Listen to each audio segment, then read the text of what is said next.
Sob a proteção de Deus, declaro aberta a presente sessão. Essa presidência dá por aprovada a ata da sessão anterior, que foi distribuída aos senhores deputados e deputadas em seus respectivos ambientes, e da mesma forma também o expediente da nossa sessão de hoje, eletronicamente foi distribuído a todos os senhores deputados e deputadas. Entramos neste momento em breves comunicações e o primeiro orador inscrito, deputado Adilson Girardi. Vossa Excelência, que fará uso da palavra, tem o tempo de até 10 minutos.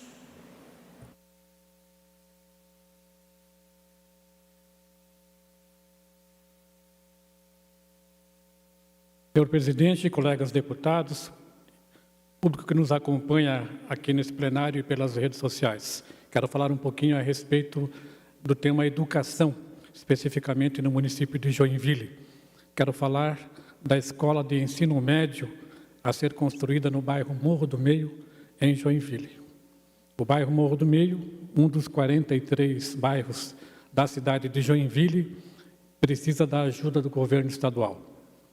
Localizado na região sudoeste do município, conta com população estimada em 15 mil habitantes e está em plena expansão. Breve teremos um empreendimento residencial que vai acrescentar mais 3 mil novos moradores. E o local hoje não conta com uma escola de ensino médio. Atualmente são mais de 700 alunos matriculados no ensino fundamental da rede municipal. Pelo menos 100 destes alunos, todos os anos, saem para o curso do ensino médio. A falta de espaços mais próximos de suas casas tem levado muitos jovens a simplesmente desistir dos seus estudos, ficando à mercê da criminalidade. Entre os anos de 2004 e 2008, o governo municipal chegou a realizar a doação de um terreno público ao governo do estado para a construção da escola de ensino médio. Porém, o tempo passou e os recursos foram redirecionados para outras localidades. Os alunos passaram a estudar em salas improvisadas em escolas municipais do bairro, e foi também por pouco tempo. Mais tarde, as opções passaram a ser a escola de ensino médio Antônia Alpaídes Cardoso, no bairro Nova Brasília, distante 3 quilômetros de suas residências, e ainda a Escola de Ensino Médio Bailarina Liselotte Trinques, no bairro Vila Nova, distante 6,5 quilômetros do bairro. Esses deslocamentos chegam, em alguns momentos, a quase 3 horas, dependendo dos horários. A construção de uma escola do Morro do Meio poderia beneficiar muitos jovens da comunidade, mas a iniciativa enfrenta os desafios de uma avaliação anterior por parte do governo do estado, que concluiu que a demanda estudantil no bairro não justificaria os custos de construção e manutenção de uma nova unidade. Porém, a educação não pode ser vista apenas como um custo. A educação não é um luxo, mas um direito constitucional que deve ser priorizado e valorizado. É um investimento que pode transformar vidas e promover um futuro mais justo e igualitário aos jovens da nossa sociedade. A comunidade resta apelar às autoridades para que tentem sensibilizar o governo sobre a importância de se construir esta nova unidade, que atenderá não só a comunidade local, mas centenas de alunos que residem também na região rural limítrofe do bairro Morro do Meio, em Joinville. A nós, políticos, a responsabilidade e o papel é de ser a voz da população e fazer chegar esta importante demanda aos gestores do governo, de maneira que encaminhem com a devida urgência uma solução para aquela comunidade. Muito obrigado, senhor presidente.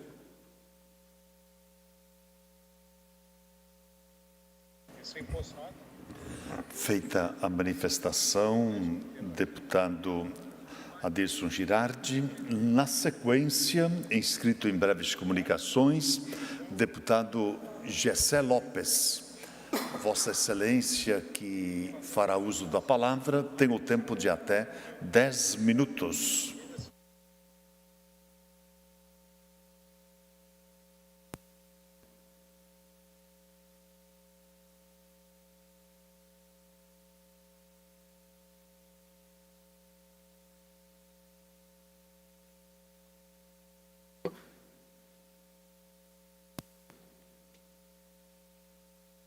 Obrigado, presidente.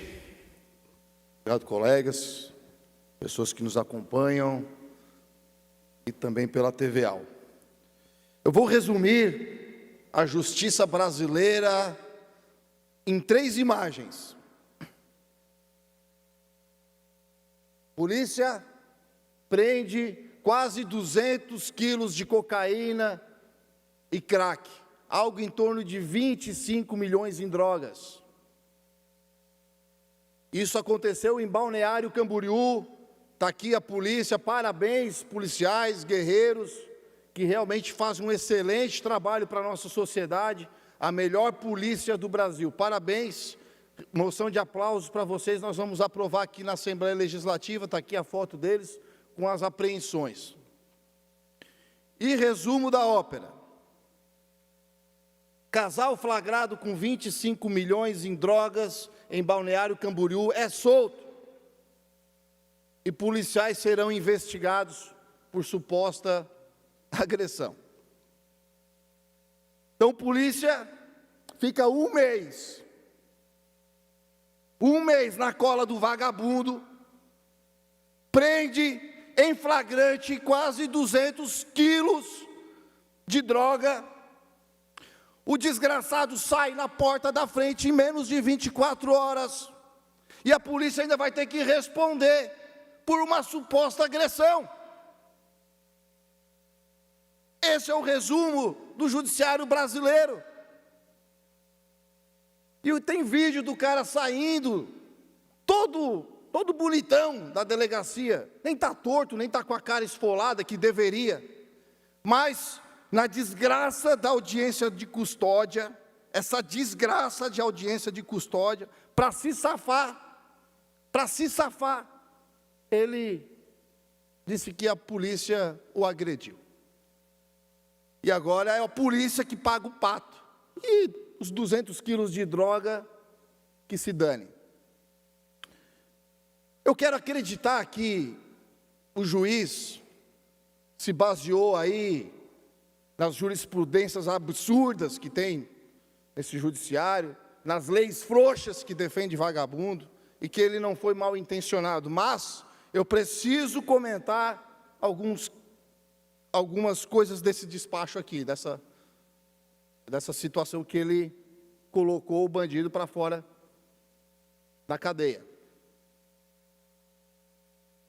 Não há elementos concretos a justificar a prisão cautelar do conduzido, sendo cabível a substituição por medidas menos rigorosas. Não há elementos concretos e justificáveis. 200 quilos de droga, de cocaína, traficando na sua casa, pego em flagrante. Se isso não é justificativo, o que é? Qual foi a jurisprudência? Será que foi a jurisprudência do Gedel? 51 milhões do ministro do Lula lá com a mala no apartamento? Deve ser isso, a jurisprudência. Esse é o Brasil. De mais a mais, o conduzido possui atividades lícitas de salva-vidas e modelo. Então tá bom, né? Ainda bem, né, que ele é salva-vida, é modelo, aí tudo certo. Pode ter lá seus 200 quilinhos de droga, que está tudo certo, depois é liberado. Porque isso vai facilitar a fiscalização. Lembrem do caso da nossa amiga, lamentável situação, da Débora do Batom? Moraes nega recurso e mantém pena de 14 anos para Débora do Batom. Pois é, minha amiga, que Deus te abençoe, tu e a sua família.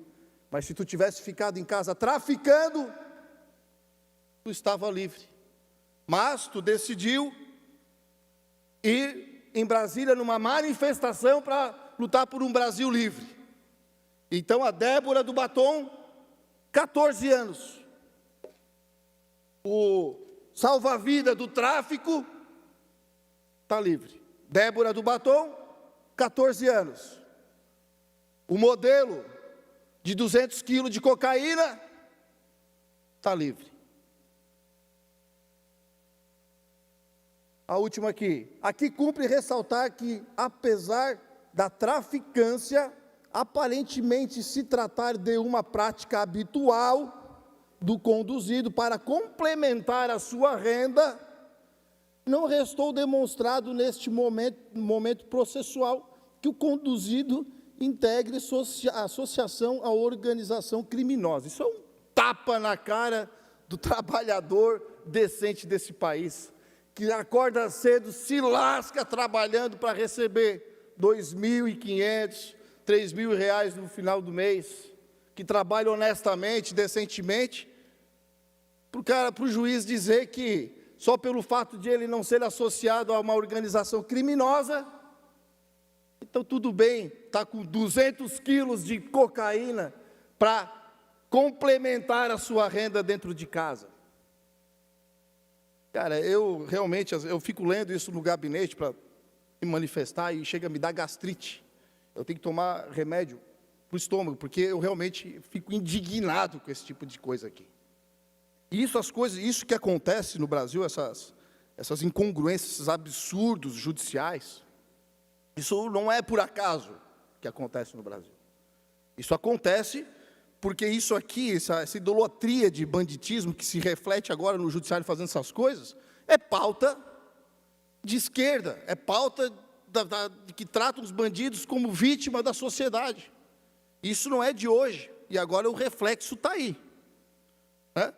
A esquerda, há pouco tempo, lá na Câmara Federal, votou contra o aumento de pena para pedófilo, em peso.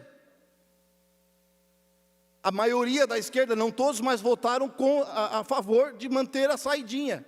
O Lula vetou parcialmente porque acha que bandido tem que continuar visitando a família. O PSOL entrou com recurso e proibiu a apreensão compulsória, oxe, meu Deus do céu,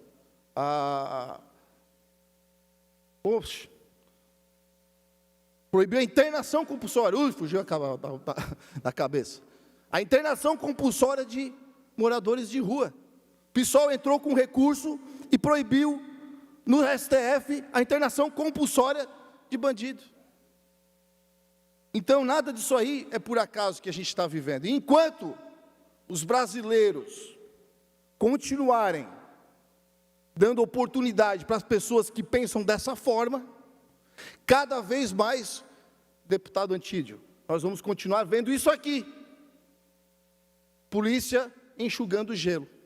É isso que nós vamos continuar vendo no nosso Brasil, lamentavelmente.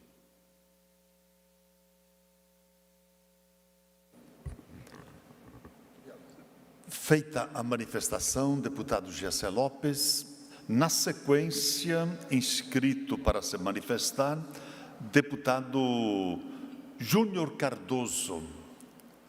Deputado Júnior Cardoso, Vossa Excelência, que fará uso da palavra, esta presidência lhe concede o tempo de até 10 minutos.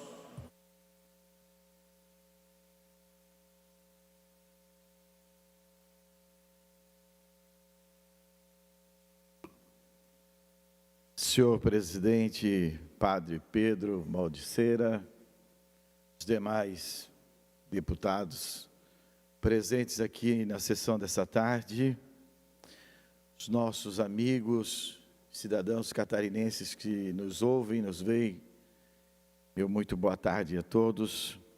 Cumprimentar aqui o vereador Paulo Roberto de Brusque e também o vereador Jonathan de Lages. Em tempo também quero aqui homenagear o meu sogro, pastor Clídes Borinelli, que está de aniversário hoje, 81 anos, está nos assistindo. Que Deus te abençoe. O Senhor me deu a filha mais velha, Tem que ficar ligado.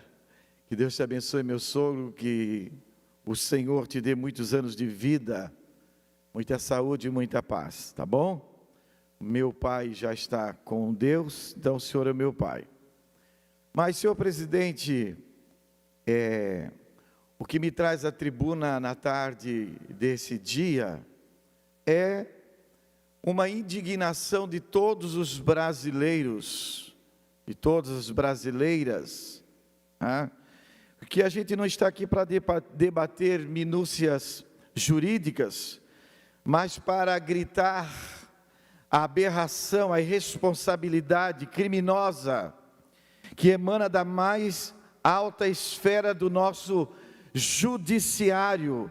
Eu estou falando de uma decisão monocrática, unilateral, despótica, desse miserável, desse ministro chamado Flávio Dino, de uma terra tão abençoada como é o Maranhão, mas foi colocado pela mão do Lula, este miserável, como ministro do Supremo Tribunal Federal.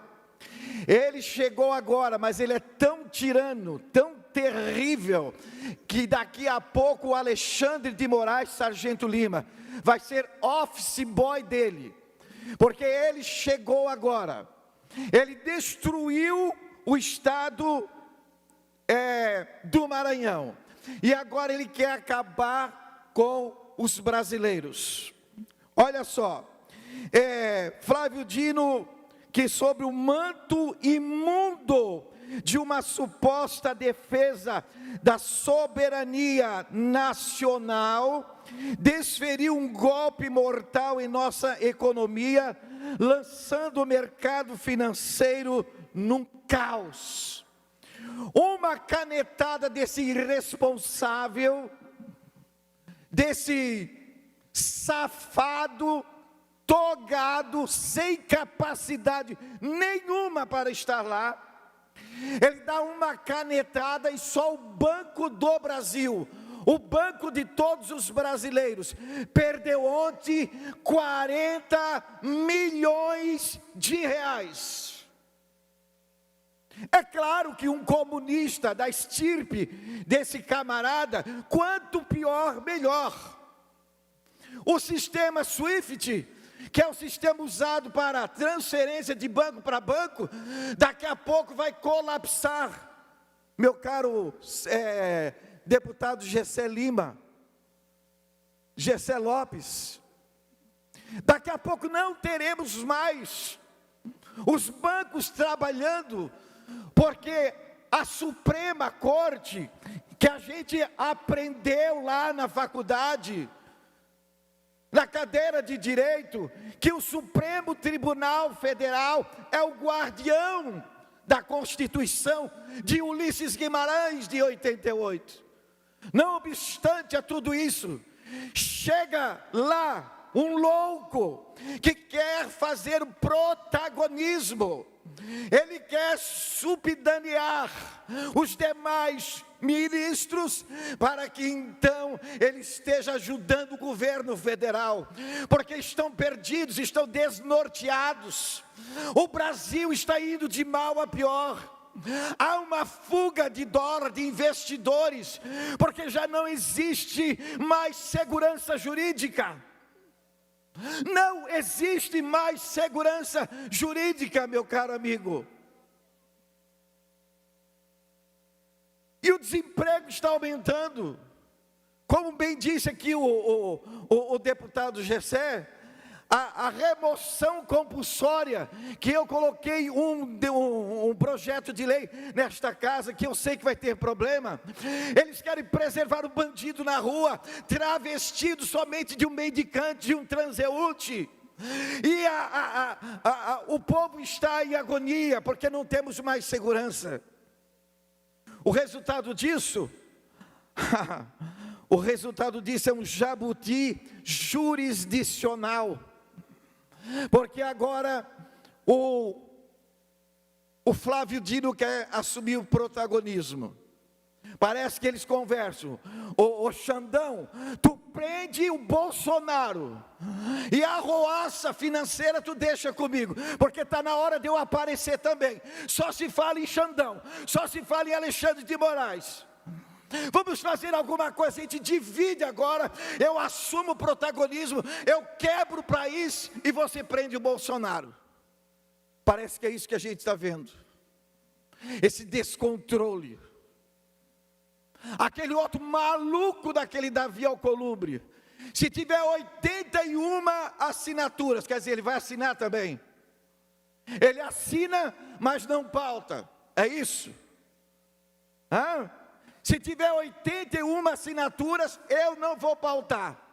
Esse retardado, ele assina e depois não pauta. Mas eu tenho convicção que o ano que vem nós vamos ter senadores lá à altura, um número suficiente, e oxalá que saísse alguns senadores daqui, oxalá que algum dos senhores aqui se levantasse como protagonista de uma mudança, e que a gente pudesse ter pessoas lá trabalhando, lutando pelos brasileiros, porque constitucionalmente, quem pode arrancar esses bacanas de lá é só o Senado. E vocês sabem qual é o orçamento deles o ano que vem? O orçamento deles é R$1 bilhão. Ó que legal, que maravilha. R$1 bilhão para os bacanas estarem lá, togados, quebrando o Brasil, envergonhando o Brasil diante dos organismos internacionais, e a gente ter vergonha de dizer que é brasileiro. Outro sim, aquele infante desse tal de Hugo Mota, do Republicanos, que está lá brincando de anistia. Os deputados votaram naquele parlamentar que ainda está de fralda Johnson, que ainda usa óleo Johnson na cabeça porque só pode. Porque aquilo lá não é lugar de pinante, de rapaz pequeno. Aquilo lá é lugar de gente que tem compromisso com a nação, que tem compromisso com a Constituição. E está na hora de nós arrancarmos esses miseráveis que foram para a rua lutar por liberdade. E o irmão do Lula? Não, o irmão do Lula é um santo, cheio de carros importados, recursos guardados não sei aonde, e até a PGR, olha, a PGR mandou engavetar, ó que maravilha, a investigação contra esse bandido que assaltou o bolso dos nossos idosos, dos nossos velhinhos, esses verdadeiros bandeirantes que lutaram a vida toda e depositaram o seu dinheiro na mão de um governo insano, e que hoje é transferido o seu dinheiro para o bolso de um safado. Não dá para aguentar mais isso. Esta casa precisa se posicionar. Nós que fomos credenciados pelas urnas e que o povo acreditou na gente, nós precisamos dar um salto de qualidade. Nós precisamos gritar, nós precisamos fazer alguma coisa, ou porque a gente faz hoje, ou será tarde demais. Meu muito obrigado, bom trabalho a todos. Feita a manifestação, deputado Júnior Cardoso. Na sequência, deputado Sargento Lima. Vossa Excelência, que fará uso da palavra, tem o tempo de até 10 minutos.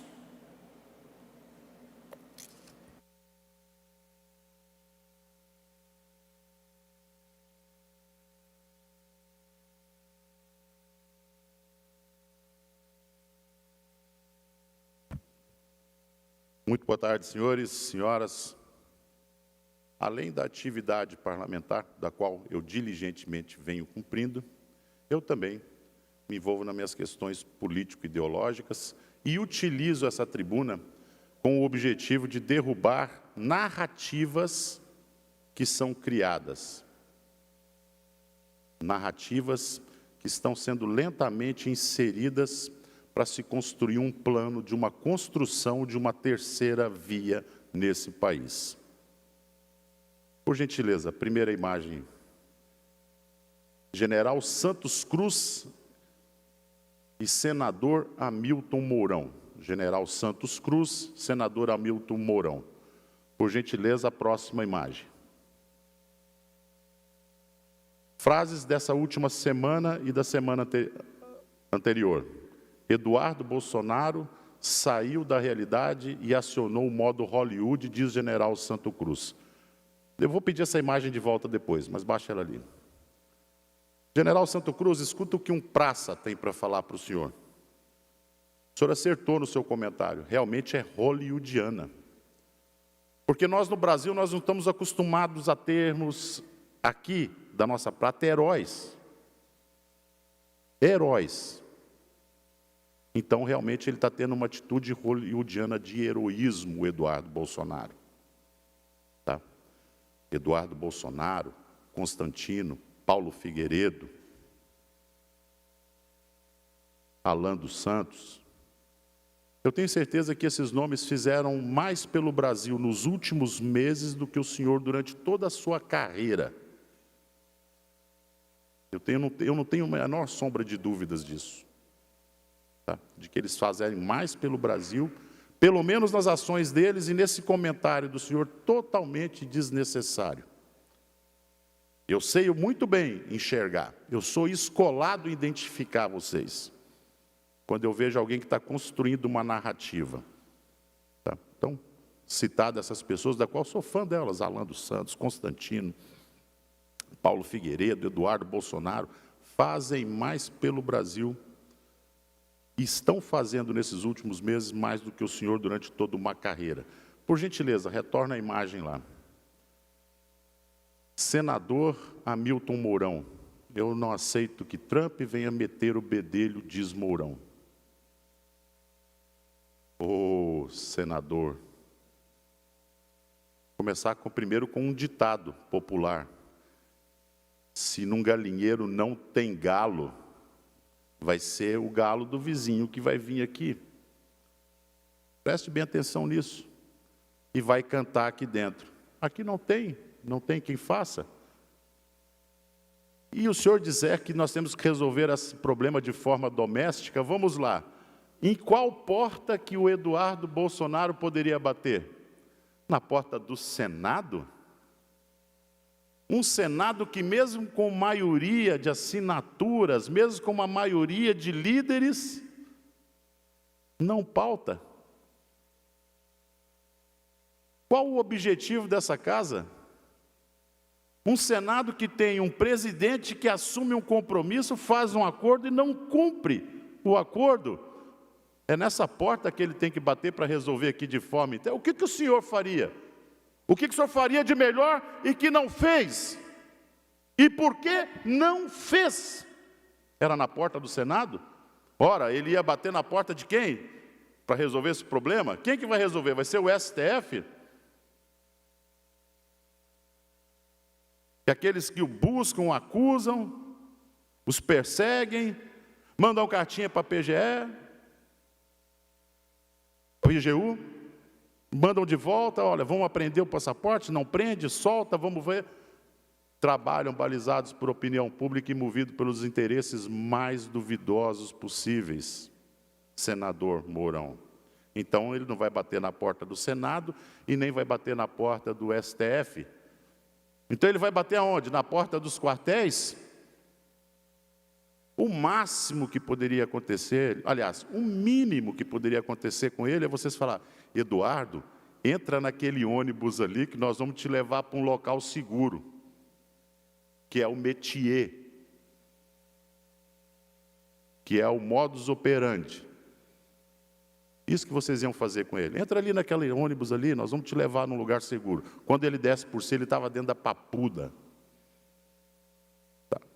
Então, obviamente, que ele tem que realmente tentar buscar uma solução externa. E graças a Deus, né, que apesar de não haver galo nesse galinheiro, não ter quem coloque freio no Supremo Tribunal Federal, não tem quem fale para o Executivo qual que é a verdadeira atribuição dele, não tem um Legislativo que o presidente não cumpre acordo, que não pauta matérias que tem maioria para ser pautada, restou a ele realmente ir lá para os Estados Unidos e buscar um galo em outro galinheiro, porque aqui não vejo nenhum aí em Brasília aí. Não, nenhum. Tá? Então eu consigo ver bem quando está sendo construída uma narrativazinha. Tá joia? Narrativa essa que é acompanhada na mesma semana com lançamentos de campanha, já com slogan para novos presidentes. Eu sei muito bem que praia carreirista que vocês jogam. Como eu digo, não estou com vontade de ofender ninguém aqui e tenho certeza que não ofendi. Isso é somente a constatação do óbvio da realidade. Tá? Escuta o que esse praça tem para dizer. Por falar em praça, quero aqui citar da tribuna aqui, o vereador policial Ramos da cidade de Itapema, que teve seu porte de arma suspenso. Para aqueles que orquestraram essa ação, lembrem-se de que existem já outra corte nesse país que toma suas decisões baseadas em recortes de rede social. Por aquilo que está publicado numa rede social, nós temos lá brasileiros presos políticos. Tá? Eu nunca vi isso. Alguém ser punido por aquilo sem ser julgado e perder o seu direito de legítima defesa. Então, aqueles que estão envolvidos nisso, pensem muito bem nisso. Recortes e coisas que aconteceram, que estão lá publicadas em rede social, não são peças para instrução. Tá? Eu posso ir lá e escrever barbáries de qualquer um dos deputados aqui e, de repente, eles estão se justificando de algo que nem sabe, de que ele não é culpado por isso. E tem um termo chamado hienagem. O que é hienagem? É o que a hiena faz. Tá? Esse negócio de pegar um leão, arrancar os dentes dele e devolver ele para a selva, isso é coisa de hiena fazer. Então, essa hienagem da suspensão do direito à legítima defesa de um homem que estava na rua e combateu os seus inimigos, tá? Porque um policial militar que fala que não tem inimigo, ele não passa de um aventureiro fardado, porque policiais têm inimigo sim. Aquele que se arma e mata um pai de família para lhe subtrair dinheiro é meu inimigo. Aquele que vende drogas é meu inimigo. Só que falta achar alguém que fale que alguém que atire em você não é seu inimigo. Então, se tem algum polícia que pensa dessa forma, que não tem inimigos, é melhor reaver seus conceitos. Nós temos inimigos sim. E ele é um cara que tem inimigos, trabalhou na rua, no operacional, e muito peço a Deus todos os dias que me salve e salve todos os meus irmãos de fardo, para que ele nunca tenha que ser confrontado e nesse momento a arma dele está suspenso, o seu porte de arma, com decisões tomadas em recortes de redes sociais. Tá? Não adianta falar depois que alguém está com a mão suja de sangue, falar isso para a viúva. Isso não vai acontecer, eu tenho certeza absoluta, porque ele sabe se defender e não está sozinho. Então vamos parar de hienagem, de se comportar como uma hiena, um projeto de hienagem para cima de um cara que fez a parte dele pelo cidadão catarinense e perdeu o seu direito à legítima defesa. Tá? Legal. Eu sempre digo, não empurrem uma pessoa até que ela passe daquela linha do que é aceitável e do que é legal. Mantenha ela dentro. Mantenha ela dentro, não coloque... Ele não está colocando Deus à prova, ele se cuida, tá? Ele se defende, mas o que vocês estão fazendo não é legal isso aí. Tá? Isso aí não é bonito. E peço para vocês, aí agora a briga é minha, tomara que nada aconteça com esse cara, porque senão a gente vai ser obrigado a se manifestar de outra forma nessa tribuna. Feita a manifestação, deputado Sargento Lima.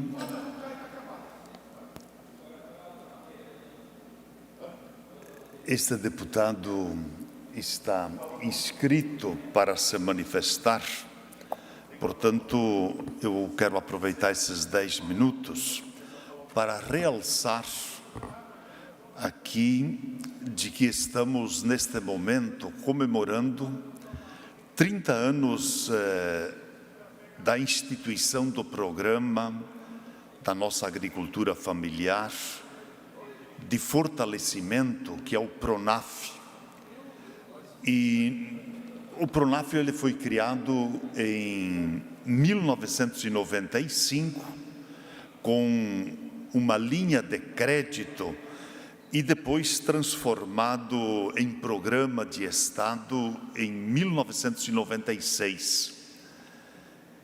E ele nasce do reconhecimento de que a agricultura familiar, ela é responsável por colocar a comida na mesa dos brasileiros e brasileiras, contribuir com a segurança alimentar e gerar emprego e manter vivas as tradições e a diversidade do campo.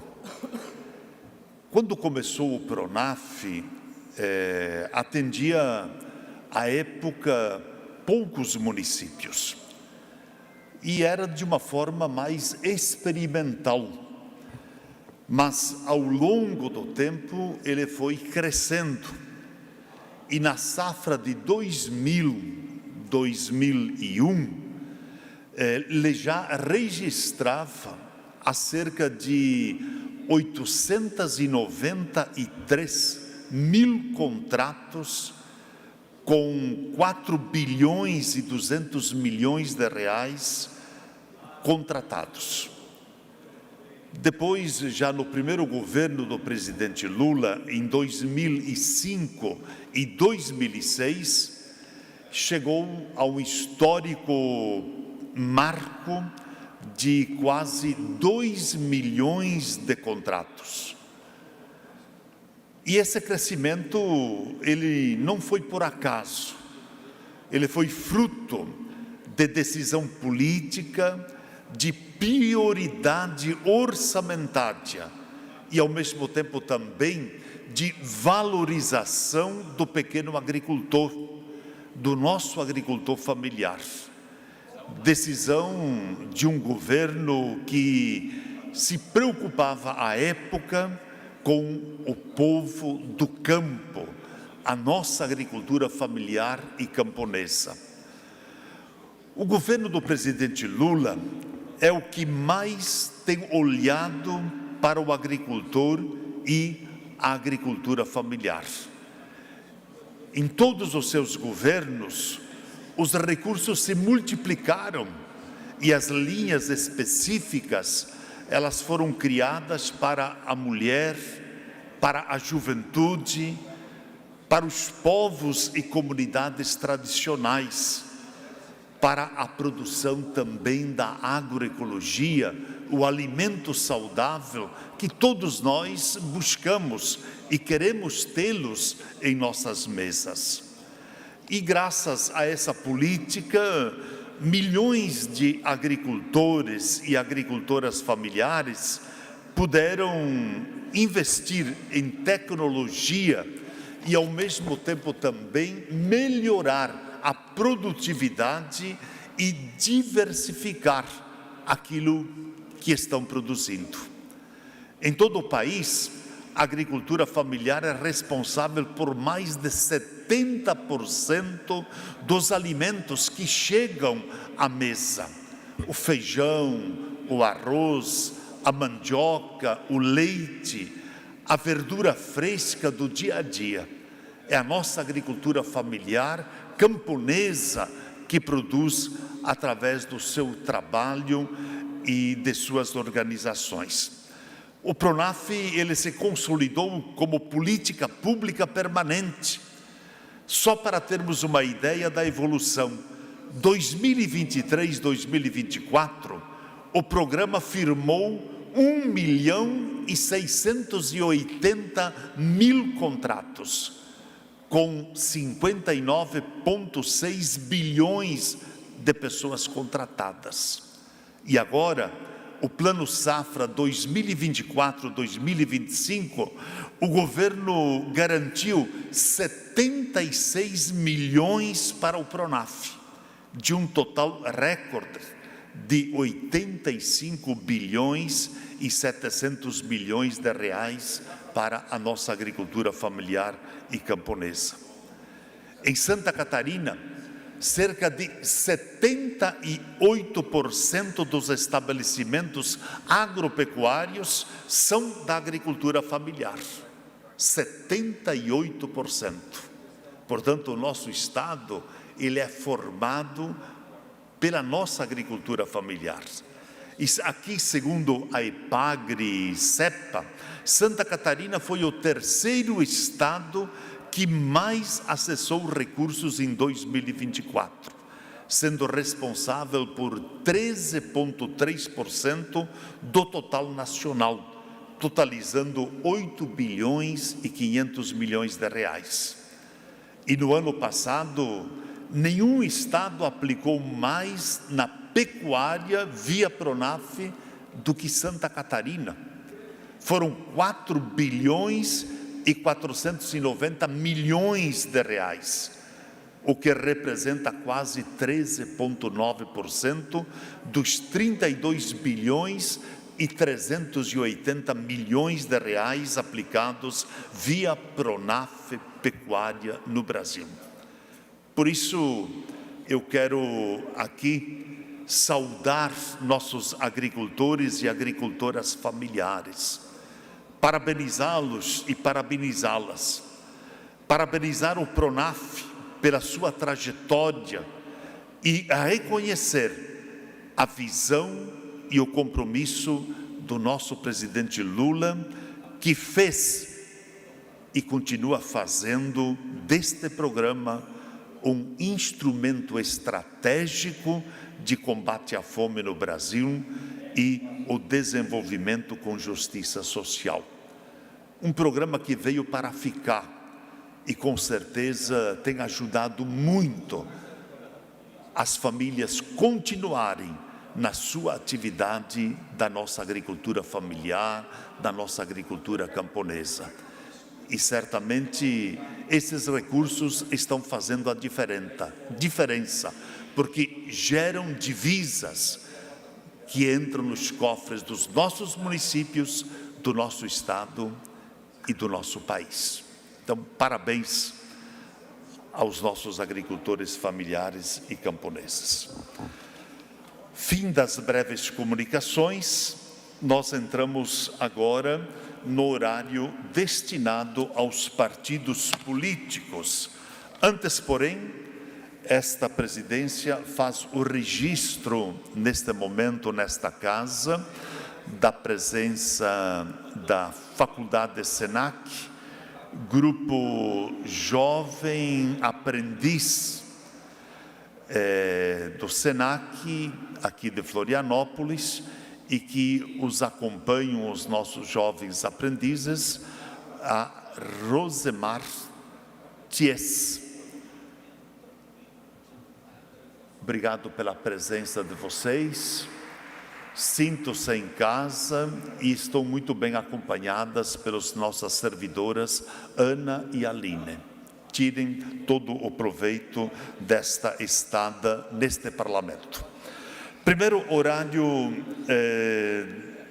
dos partidos políticos pertence ao bloco União, PSD e PRD. Consulto ao bloco. Nós não temos ninguém a se manifestar. Da mesma forma, o bloco Democracia, Inclusão Social e Igualdade, PT e PSOL. Deputado Neudi Sareta, Vossa Excelência, que fará uso da palavra no horário, tem o tempo de até 7 minutos. Senhor presidente, senhores deputados, senhoras deputadas, estimados catarinenses que acompanham esta sessão, antes de mais nada eu quero destacar o importante encontro que nós tivemos nessa manhã de audiência pública, onde tratamos das ações para o tratamento do câncer em Santa Catarina. Tivemos uma audiência pública extremamente representativa, com a presença de profissionais que atuam nessa área, de entidades, de representantes do setor público, do governo, enfim, uma audiência pública extremamente representativa, onde se debateu uma série de ações voltadas à melhoria do atendimento aos pacientes de câncer em Santa Catarina. Nós temos gargalos importantes que foram demonstrados, como, por exemplo, ainda a fila da mamografia, a luta para que seja incorporado a possibilidade, mas com pagamento de recursos também, não só se liberar que seja feito, mas que o setor público, o SUS, arque também com as mamografias a partir dos 40 anos, não só a partir dos 50 anos, a incorporação de novas tecnologias, como, por exemplo, o teste genético. E é interessante porque nós levantamos isso, eu mesmo apresentei uma indicação nesse sentido aqui, e a fala inicial, né, do próprio secretário, de que tem que ver, porque é custo, sim, eu sei, tem que ver, mas depois uma médica oncológica veio ali e falou que, olha, por exemplo, no CEPOM, se tivesse cinco apenas testes desses por mês, já praticamente ali estaria resolvido essa questão do teste genético. Olha, eu não tenho o preço aqui, mas é o que me consta, custa em torno de R$1.000, nós estamos falando R$5.000, resolveria aí, para salvar, quem sabe, uma vida, aliás, 5 vidas, seriam 5 testes. Então, esse debate tem que avançar no sentido de que nós precisamos colocar todos os meios à disposição para o tratamento do câncer. São cerca de 20 mil novos casos por ano em Santa Catarina, as estimativas. Nós temos leis, por exemplo, que exigem o prazo de 30 dias quando há uma suspeita de câncer para a realização dos exames, e em se confirmando um prazo máximo de 60 dias para esse paciente ser trabalhado, para ser atendido, começar o tratamento. Ainda esses prazos não são totalmente realidade, mas é uma questão que nós temos que avançar, nós temos que buscar sempre os melhores meios para atendimento dos pacientes. Isso, como eu disse, inclui novas tecnologias, novos exames, inclui mais profissionais, a inclusão de biópsias, autorização, enfim, uma luta que tem que se levar no âmbito dos 3 níveis. E não dá para o município simplesmente dizer, o problema é do Estado. Não dá para o Estado dizer, o problema é do federal. É o conjunto. O SUS, deputado Antídio, é tripartite e envolve os 3 entes da federação, e todos têm que estar envolvidos nessa luta. Então, senhor presidente, sobre a audiência pública, é isso. Eu também não poderia deixar de fazer alguns comentários, ouvir discursos hoje até raivosos, né, empolgados, às vezes até num sentido quase de insuflando um ódio, né, palavras até duras, né, que... Saiu uma pesquisa hoje, né, aumentou aí a avaliação do governo. Cada vez que sai a pesquisa que aumenta a avaliação do governo federal, parece que a reação é mais raivosa, né? Eu acho que tem coisas assim que precisam melhorar, tem decisões que precisam ser questionadas, isso é perfeito. Agora, nós olhamos o PIB do Brasil, um dos PIBs que mais cresce no mundo. A taxa de desemprego nunca esteve tão baixa como está atualmente. Isso não é opinião, isso são dados. Nós temos uma economia, mesmo sendo atacadas, inclusive agora por imposição de tarifas, né, por articulações políticas, temos uma economia que tem dado conta do recado.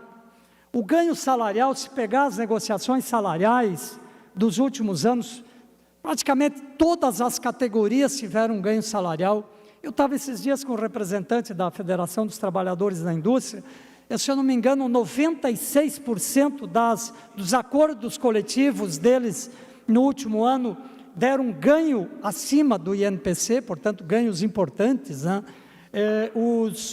No caso dos aposentados do salário mínimo, ganho real, né, que ficou 3 anos ali sem ganho real, agora nós tendo ganho real. Então, nós temos coisas assim para melhorar, mas temos uma economia vigorosa, andando adiante, com questões pontuais que precisam ser resolvidas.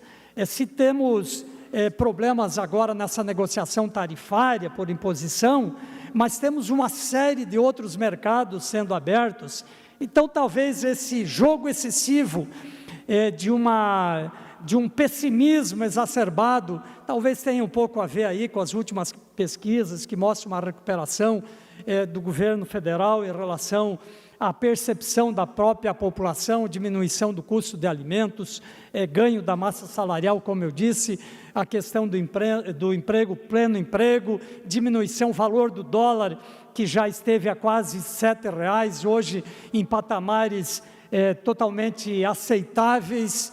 Então, nós estamos com desafios, sim, mas o Brasil tem as suas ações, estão sendo feitas.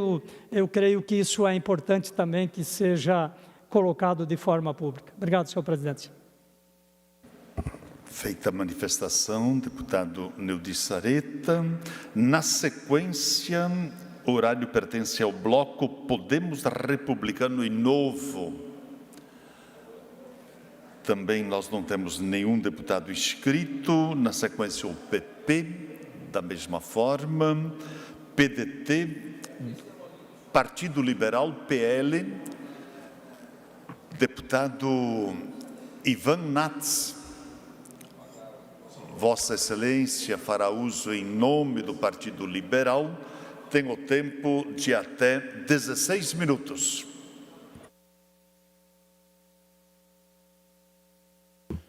Senhores deputados, senhor presidente, deputado Antídio Lunelli, nossos colegas, eu só venho aqui para comemorar os números extraordinários do governador Jorginho Melo, frente ao governo do estado de Santa Catarina.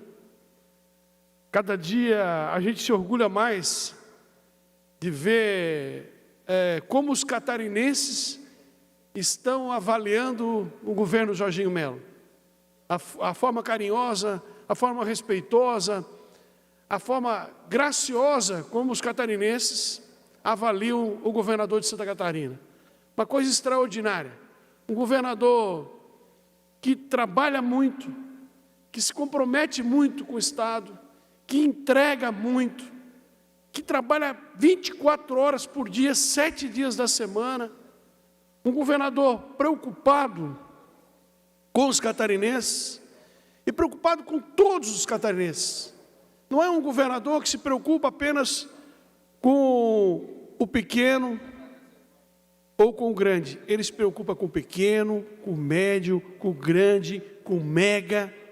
É um sujeito que está preocupado com as nossas exportações, está preocupado com o nosso futuro, ao momento que investe no fortalecimento dos nossos portos, nossos aeroportos, está preocupado com a indústria catarinense, à medida que apresenta uma política pública, tributária, de manutenção dos nossos negócios, dos nossos empregos, face esse problema momentâneo do tarifaço americano. Um governador que tem um olhar para o desenvolvimento de Santa Catarina nunca antes visto. Um governador que promete revolucionar com projetos da estrada de ferro que vai sair do papel. Um governador que determina a reformulação dos nossos aeroportos, que vai à China buscar viabilidade para voos regionais. Um governador que criou a ponte tão sonhada de Santa Catarina com a Europa, de Santa Catarina com a América Central e de lá para o mundo. Um governador que trabalha em todas as pontas do governo do estado de Santa Catarina, recupera nossas estradas através do programa Estrada Boa, já avança com Estrada Boa Rural, que é uma sacada extraordinária de recuperação das nossas estradas rurais, que exigem manutenção permanente. Um prefeito do interior sabe o que eu estou falando. As estradas, qualquer chuva, qualquer intempérie, exige recursos dos prefeitos, recursos que eles não têm muitas vezes. E a partir do Estado da Boa Rural, a gente vai poder tirar do custo dessas prefeituras essa manutenção dessas estradas, vai dar qualidade de vida para o morador do interior, permitindo que o filho do trabalhador fique no campo, continue produzindo. É um governador que já prevê o futuro, já apresentou ao Banco Interamericano a capacidade de empréstimos bilionários, já deixou tudo prontinho. Precisar de recurso, o Estado tem pré-aprovado. Um governador que tem dinheiro em caixa, que tem o melhor secretário da Fazenda do Brasil. Um governador que não tutubia, um governador que aperta os secretários, aperta os secretários adjuntos, aperta o pessoal da diretoria, aperta as gerências. Todo mundo tem que trabalhar, todo mundo tem que entregar. Um governador que se preocupa quando tem uma criança passando dificuldade num hospital, ou uma senhora que demora na cirurgia, no atendimento médico. Então, o que eu estou falando aqui, alguns podem dizer, não, olha, está exagerando. Ninguém está exagerando. Nós estamos falando da realidade, porque se tivesse alguma crítica, eu seria o primeiro a usar esse microfone para fazer a crítica. Mas é uma coisa extraordinária. Eu fico me perguntando, onde andava Jorginho Melo, que demorou tanto para ser governador de Santa Catarina? Era aquela choradeira, falta de dinheiro, falta de recurso, obra que começava e não acabava, era greve, era movimento de sindicato o tempo inteiro, reclamação na Celesc, reclamação na Casan. Absolutamente, deputado Lunelli, nada. Eu li uma coluna esses dias de um jornalista credenciado, um cara que tem uma fonte de informação extraordinária, e ele dizia, não tem oposição na Assembleia. Não vai ter oposição de quê, meu Deus? Não tem oposição na Assembleia, mas vai ter oposição de quê? Frente ao governo Jorginho Melo. Nós temos contratação excessiva? Não. Nós temos concursos feitos? Sim. Nós temos ocupação das escolas 100% com professores em todas as salas de aula? Sim. Nós temos cirurgias eletivas, mais de 1 milhão. Então, como é que vai ter oposição? Qual é o maluco que vai chegar aqui, subir nesse microfone e falar mal do governador Jorginho Melo? Com base em quê? Com base em quê vai se constituir uma oposição a um governo que entrega como entrega o governador Jorginho Melo e os seus secretários? É um momento de rara felicidade para Santa Catarina. Santa Catarina tem que festejar, Santa Catarina tem que comemorar, a Assembleia tem que comemorar, o Estado tem que comemorar, a indústria tem que comemorar, o comércio tem que comemorar, o turismo tem que comemorar, o cidadão tem que comemorar esse momento extraordinário que vive Santa Catarina sob o comando do governador Jorginho Melo. Eu me orgulho muito de ter ajudado o governador a chegar aonde chegou, quando ainda diziam que ele era o sozinho Melo. Aí vai o sozinho Melo, quando não queriam tomar cafezinho com ele, quando não queriam receber ele, quando não queriam tirar fotografia com ele, nós estávamos juntos. Eu e vários deputados do PL aqui estávamos trabalhando para que o governador Jorginho Melo tivesse a oportunidade de mostrar para Santa Catarina o que ele é de verdade. Porque pode ter homem tão comprometido com os catarinenses quanto ele, mas não há mais. Mais comprometido com o governador Jorginho Melo, eu garanto que não há. Então, ocupa essa tribuna da Assembleia Legislativa para viver esse momento raro de felicidade que vive Santa Catarina sob a gestão extraordinária, austera, trabalhador, competente, limpa, íntegra, comprometida, que é a gestão do atual governo de Santa Catarina, do governador do meu partido, o Partido Liberal, o governador Jorginho Melo. Muito obrigado, senhores deputados. Feita a manifestação, deputado Ivan Nats, na sequência, pertence o último horário ao Bloco Social Democrático, MDB e PSDB. Consulta o bloco, abdica da manifestação, portanto, esta presidência suspende a presente sessão até às 16 horas, no horário da ordem do dia. Está suspensa a presente sessão.